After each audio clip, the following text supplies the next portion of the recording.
السلام عليكم، ازيكم يا حبايب قلبي؟ اللهم صل وسلم وبارك على سيدنا محمد وعلى آله وصحبه أجمعين.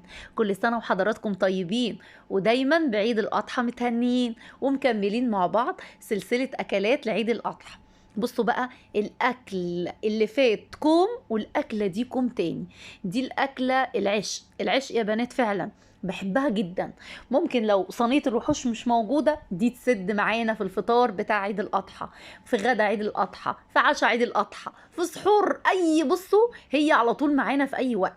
والبنات العرايس الأمارات الجداد اللي ملهمش في وقفة المطبخ، دي هتبقى أكلة سهلة وجميلة وبسيطة.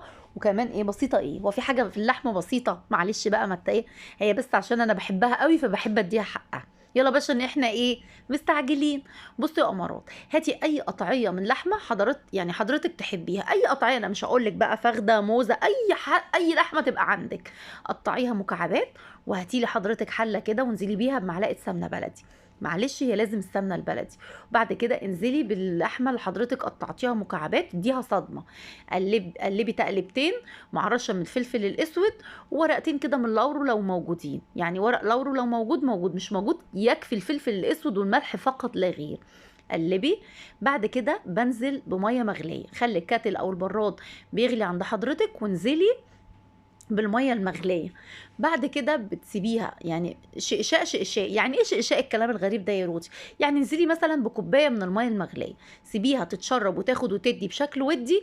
وبعد كده انزلي بكوبايه تانية من الميه، لو على حسب نوع اللحمه اللي عند حضرتك.